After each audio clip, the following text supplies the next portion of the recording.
Hello everyone, welcome back to web development series. आज आपका day 46। जैसे आप लोगों को पता है हम पढ़ रहे हैं जावास्क्रिप्ट। चलिए चलते हैं अपने नेक्स्ट क्लास की तरफ और आज हम पढ़ने जा रहे हैं अपनी इसका आज हमारा डे 46 है। तो आज हम अपने क्लास में पढ़ने जा रहे हैं कॉलबैक्स, प्रोमिसेस एंड एसिंक्रोनाइजेशन। ये जो आप कीवर्ड सुन रहे हो, जो नाम सुन रहे हो, आप लोगों ने पहले नहीं सुने होंगे मानता हूँ, पर ये जो है आपके इम्पोर्टेंट टॉपिक्स हैं तमाम जावास्क्रिप्ट में। चलिए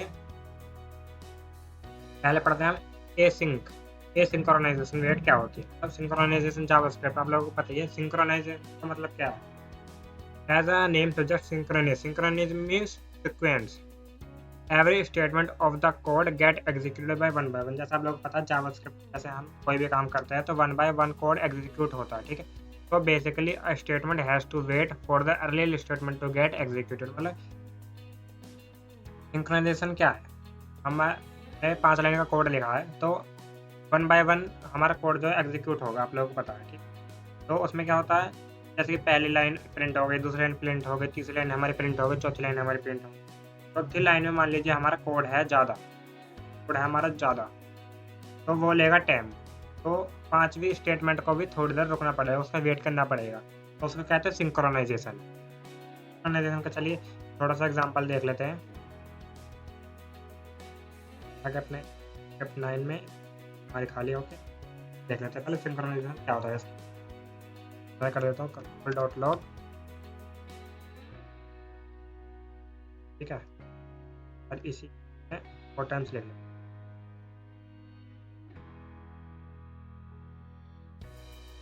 हम रिमूव कर देते हैं, 5 टाइम्स मैंने लिख लिया, ठीक है, बता दिया। और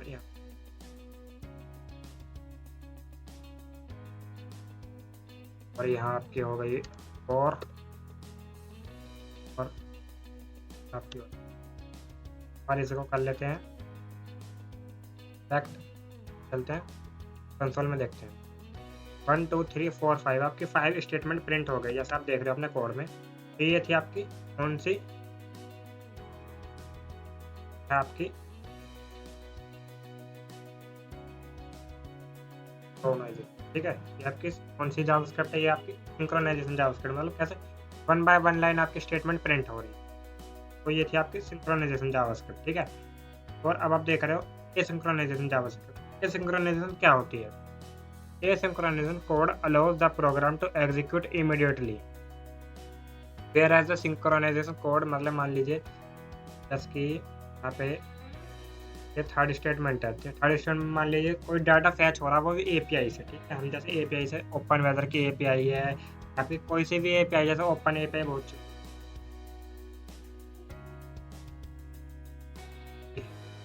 और ये लिख लेते हैं हम, ये देखो आपकी एपीआई आ गई है, फ्री एपीआई, जिसमें मतलब डेटा बहुत ज़्यादा हो सकता है। जैसे मान लीजिए फर्स्ट एपीआई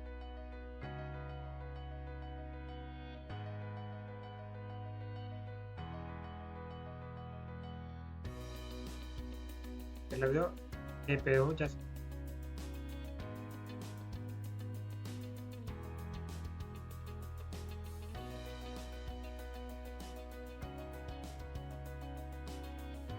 अब आप देख रहे हो इसमें डाटा मिलेगा आपको बहुत ज़्यादा, तो ये अच्छी एपीआई है। ये डेव पोर्टल ओपन हो गया, गाइस ये आपकी एपीआई आ गई है, ठीक है। आर्टिकल सर्च, कोई प्रोडक्ट एपीआई सर्च मान लेते हैं।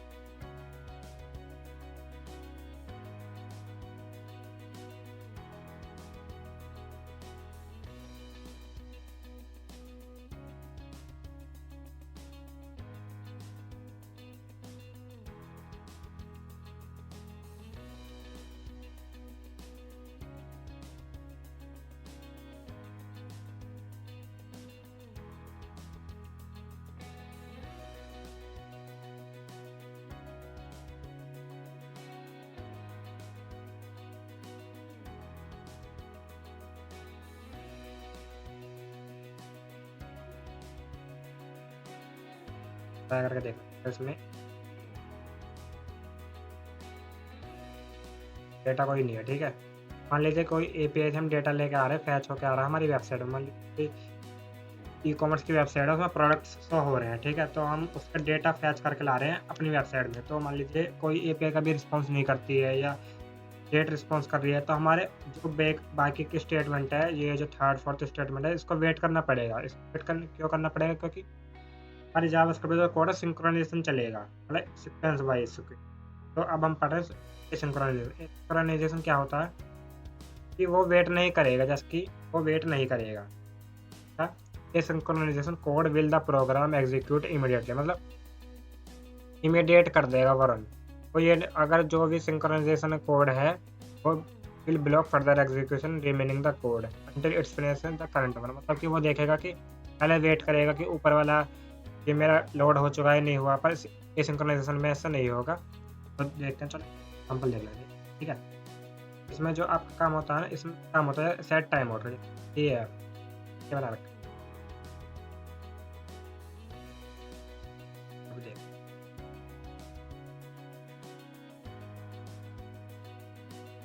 ये तो डॉक्यूमेंट जो राइट होता है आपका, डॉक्यूमेंट में प्रिंट कर देता है। ऐसे टाइमर बढ़ा देते हैं, सेकंड का है तो सेकंड। अब क्या काम कर रहा है देखो, पहले आपके कंसोल लॉग 1 प्रिंट हो जाएगा, 2 प्रिंट हो जाएगा, 4 प्रिंट हो जाएगा, 5 प्रिंट हो जाएगा। अब थर्ड वाले को कंटिन्यूसली ये रन तो हो रहा है ये, पर ये वेट ले रहा है 5 सेकंड का, वेट ले रहा है, ये 5 सेकंड का लोडिंग टाइम ले रहा है। तो हमने साइड कर लिया, इसको हम पैरेलली वर्क कर लेते हैं। तो देखो अब कैसे काम करा, 1 2 3 4 आपके प्रिंट हो गए, 5 सेकंड बाद आपका नेक्स्ट लाइन आ जाएगी। कैसे हुआ देखो, 1 2 3 4 एंड 5 आपका लेटेस्ट सी व्हाट हैपेंड। जो आपका ये प्रिंट था, आपका ये प्रिंट हो गया। तो ये क्या है, एसिंक्रोनाइजेशन, मतलब किसी को वेट नहीं करना पड़ा, आपके आगे की जो स्टेटमेंट है इसको वेट नहीं करना पड़ा लोड होने के लिए, एग्जीक्यूट होने, वेट नहीं करना पड़ा। क्यों वेट नहीं करना पड़ा? अब हमने करा एसिंक्रोनाइजेशन। एसिंक्रोनाइजेशन में हम क्या काम कर रहे हैं, सेट टाइम आउट का यूज करते हैं हम। किसका? Set time out. Set time out क्या है? ये एसिंक्रोनाइजेशन का जावास्क्रिप्ट का फंक्शन है जो कि टाइम लोड करता है, ठीक है? तो ऐसे ही तो ये थी आपकी एसिंक्रोनाइजेशन, ठीक है? अब आप समझ में आ गई सिंक्रोनाइजेशन और एसिंक्रोनाइजेशन क्या है आपकी। ओके एवरीवन, तो अब हम चलते हैं कॉल बैक से। कॉल बैक क्या होता है? कॉल बैक आपको लोगों को पता ही है, call back is a function passed as an argument to another function. कोई भी फंक्शन में हम एज एन आर्गुमेंट फंक्शन को पास कर देते हैं, वो क्या होता है? Call back function. Like example देख लेते हैं एक बार, इसको कर लेते हैं आउट, देख लेते हैं एक बार बैक। बैक का आपने एग्जांपल देखा ही होगा, जैसे कि एक फंक्शन बना लेते हैं, एक फंक्शन बना लेते हैं लाइक सम का, ठीक है? का काम होगा हमारा ए और बी, ठीक है?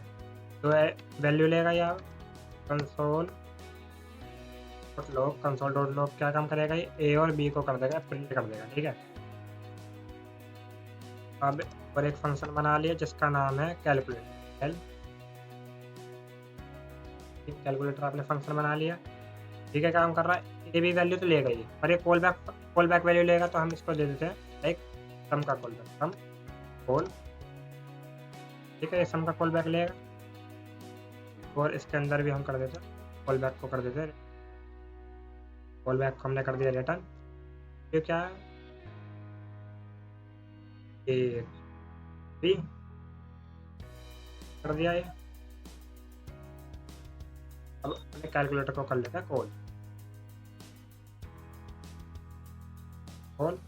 और वैल्यू डाल देते हैं लाइक 1 को सम कर लेते अपने सम वाले फंक्शन को कर ले, तो कॉल बैक जा, तो हमें कॉल बैक करना है, ठीक? ये फंक्शन बनाया कैलकुलेटर नाम का, 1 और 2 वैल्यू डालनी है, और कौन सा हम कॉल बैक करना चाह रहे हैं, तो हम सम को कॉल बैक कर रहे हैं। हमने सम कॉल बैक क्या रिटर्न कर रहे हैं, 1 2 आएगी 3 आ जाएगी, देखो 1 और 2 की वैल्यू आपकी आएगी 3। ऐसे ही आप इसको वाया टाइम आउट दे सकते हैं, मतलब जैसे कि हमने एसिंक्रोनाइजेशन कर रहे हैं, तो एसिंक्रोनाइजेशन वाया प्रो कर लेते हैं। कैसे करेंगे, एक वैल्यू बना लेते हैं पहले कॉन्स्ट,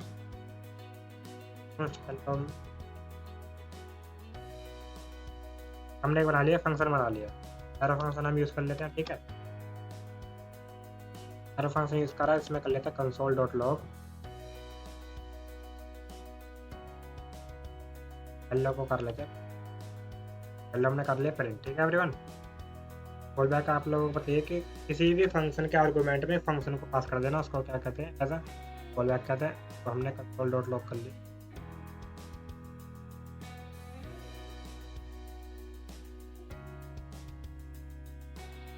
बनाया ना फंक्शन। और अब क्या कर लेते हैं, सेट टाइम आउट कर लेते हैं, set time out. Set time out में क्या डालना है आपको, दो फंक्शन डालने हैं, जैसे कि ये भी क्या है, कॉल बैक है, ये आप देखना ये भी कॉल बैक है, क्योंकि हम सेट टाइम आउट में क्या डाले, दो वैल्यू डाल रहे हैं, मतलब हेलो हम प्रिंट करना चाह रहे हैं और दूसरी वैल्यू कॉल बैक जो है, कॉल बैक क्या हम सेकंड बाद प्रिंट करना चाह रहे हैं, हेलो 1 2 3, 1 2 एंड 3 आपका हेलो हो जाएगा प्रिंट। ऐसे तो ये था आपका कॉल बैक। कॉल बैक क्या है, कॉल बैक आपको बताइए, call back is a function argument to another function. किसी भी फंक्शन के आर्गूमेंट में हम ऐसा फंक्शन पास कर रहे हैं तो उसको क्या कहते हैं, कॉल बैक फंक्शन। क्या एवरीवन, एक कॉल बैक के लिए ही नेक्स्ट प्रॉपर्टी हम पढ़ते हैं, कॉल बैक हेल। इसके नाम में हेल आ जाए वो समझ जाना आप, वो मतलब थोड़ा हार्ड हो सकता है, मुसीबत का कारण है हेल, मतलब एक ही मुसीबत में पड़ जाना। कॉल बैक हेल क्या होता है, callback hell is a situation in JavaScript where multiple nested callback function make your code look like it's a blend of a blender of case setting। ये तो आप डेफिनेशन आप कुछ मतलब इसका वही जा रहा है, क्या कहना चाह रहा है कॉलबैक हेल। जैसे आपने कोई फंक्शन बनाया और ये क्या है, नेस्टेड कॉलबैक फंक्शन। जैसे आपने पढ़ा था इफ एल्स पढ़ी थी आपने, नेस्टेड इफ एल्स पढ़ी थी, नेस्टेड लूप्स पढ़ी थी। जैसे आपने ऐसी कंडीशन पढ़ी थी, इफ के अंदर हमने मल्टीपल इफ एल्स कॉल कर ली, फॉर के अंदर हमने मल्टीपल फॉर लूप कॉल कर ली। ऐसे ही आपका होता है call back hello. Call back hello में क्या होता है, आपके जो multiple call back function calls हो जाते हैं, नेस्टेड कॉल बैक फंक्शन, तो आपके multiple call back function call हो जाए उसको क्या कहते हैं, कॉल बैक हेल। चलिए एक इसका एग्जांपल देख लेते हैं, कोड कर देते हैं comment out, call back hello.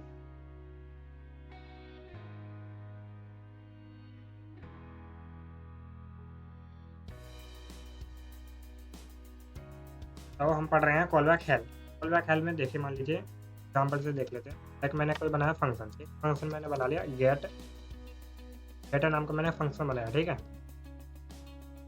तो हम इसे कॉल बैक करेंगे, लाइक कॉल बैक हेल कर रहे हैं, तो कॉल बैक हेल में आपको पता ही है हमारी दो वैल्यू डलेंगी। लाइक सबसे पहले हम गेट आईडी ले लेते हैं कि हमारे डेटा में आईडी क्या है, गेट डेटा कर लिया तो गेट आईडी पढ़ ली और गेट नेक्स्ट डेटा पढ़ लिया, तो इसके बाद का डेटा आने वाला, ठीक है, गेट नेक्स्ट डेटा। तो ये हमने बना लिया फंक्शन आपका कंप्लीट। अब इसमें कॉल बैक करेंगे तो सेट टाइम आउट कर लेते हैं, क्योंकि हम सिंक्रोनाइजेशन पढ़ रहे हैं। तो आ गए हम इसके अंदर, ठीक है। इसके अंदर हम बना लेते हैं एरो फंक्शन करने के लिए। एवरीवन, सेट टाइम आउट के अंदर आपके दो फंक्शन डालेंगे, फर्स्ट सेकंड डाल लेते हैं, कोई डायरेक्ट टाइम डाल लेते हैं 5000। क्या हुआ देखो, एक फंक्शन है, आपने फंक्शन बनाया और एक दूसरा आपका इंटरवल क्या है, टाइम आउट। और अब इस फंक्शन के अंदर हम कर लेते हैं स्टेटमेंट दे दी, कंसोल डॉट लॉग कर लेते हैं। कंसोल डॉट लॉग हमने कर लिया, इसको डेटा को प्रिंट कर दो, जो आपकी डेटा आईडी है, जो आपने डेटा आईडी देंगे उसी को प्रिंट कर दो, ठीक है। डेटा आईडी प्रिंट हो गई आपकी। और इसके अंदर अब हमें करना कॉल बैक हेल बनाना है, तो ये कंडीशन ले लेते हैं। कंडीशन अगर गेट नेक्स्ट डेटा, अगर उसका गेट नेक्स्ट डेटा मिलता है तो कर दो प्रिंट, अदरवाइज हम गेट नेम कराए चलता है तो गेट नेक्स्ट डेटा, ठीक है, हो गया।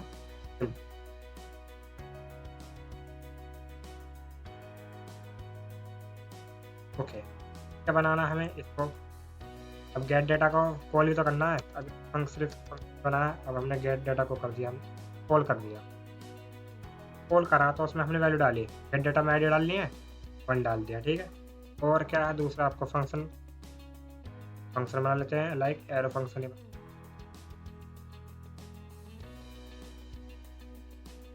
अब देखिए, अब कॉल बैक हेल्ड मतलब एक फंक्शन के अंदर हम मल्टीपल फंक्शन बनाने वाले हैं, ठीक है। गेट डेटा, एक और गेट डेटा कर लेते हैं। डेटा के अंदर एक और गेट डेटा कर लिया और इसमें कर दिया हमने 2, और इसको भी एज एरो फंक्शन, ठीक है। तो हो गए आपके। और इसके अंदर अभी देखना आप क्या बनाया, फिर आया 2। अब देखो बन आया, उन्हें लिखा 2 आ गया। अब आप देख रहे हो कि टाइम आउट आ रहा है। टाइम आउट क्यों आ रहा है? क्योंकि आप देख रहे हो हमने टाइम आउट का फंक्शन बनाया हुआ है, तो ये लेट आ रहे हैं। जो आपके फंक्शन कॉल हो रहा है, कॉल बैक हो रहा है, तो आपका लेट हो रहा है। अब आपने 2 सेकंड का टाइम लगा 1, 2 सेकंड बाद आपका 2 आ गया। ऐसे ही इसको और कॉल बैक हेल्प करने के लिए एक और फैच कर लेते, लाइक 3 डाल दी, तो भी एज एन एरो फंक्शन बना लेते हैं। क्या होगा आपका 1 2 एंड 3 बना आ गया आपका 2 1 2। ऐसे ही एक और बना लेते हैं कि हमें हेल बनाना है। हेल क्या हुआ? मतलब एक फंक्शन के अंदर हमें मल्टीपल कॉल बैक हम यूज़ कर रहे हैं। कॉल बैक हेल हमने 4 टाइम्स लिखा, 1 2 1 2 3 1 4। 2 सेकंड बाद आपकी चल रही है, ठीक है। चलिए कॉल बैक हेल चल रही है। अब आप इसको देखोगे ना, तो ये किसी भी डेवलपर का एरर समझ में नहीं आएगा। क्यों नहीं आएगा? क्योंकि ये कॉल बैक हेल है, मतलब जरूरी नहीं है कि यूज़ होए। कॉल बैक आपके कॉल बैक यूज़ हो सकती है, प्रोमिसेस यूज़ हो सकती है, आपकी एसिंक्रोनाइजेशन यूज़ हो सकती है। तो कॉल बैक हेल हमारी क्या कंडीशन है? किसी भी कॉल बैक को हमने हेल कर दिया, कि थोड़ा और हार्ड बना दिया, ठीक है, मुसीबत में डाल दिया। तो ऐसा मोस्टली हम यूज़ नहीं करेंगे, वो भी सिर्फ बड़े-बड़े प्रोजेक्ट में यूज़ करेंगे। तो घबराने की ज़रूरत नहीं है। अगर आपको समझ में नहीं आएगा तो कोई बात नहीं, एक बार वीडियो दोबारा देखो, अच्छे से समझो क्या कहना चाह रहा है। सिर्फ अभी तो हमने इतना सा कोड लिखा है ये वाला, सिर्फ किसके लिए? कॉल बैक हेल बनाने के लिए। अब आप इसको ना मल्टीपल टाइम्स कर सकते हो, लाइक इसके अंदर और बढ़ा सकते हो। जैसे मान लीजिए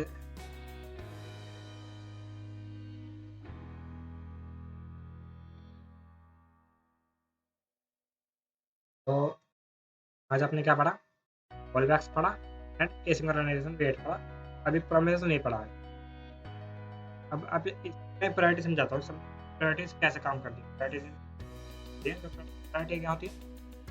जो सब में बेकार है, कॉल बैक हेल।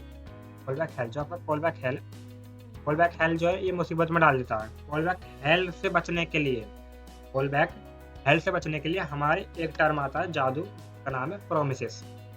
ये प्रोमिसेस क्या है? इसको हम कल की क्लास में पढ़ेंगे, अब नहीं पढ़ेंगे। ज़्यादा आपका माइंड डाइवर्ट हो जाएगा अगर अभी पढ़ने लग गया था।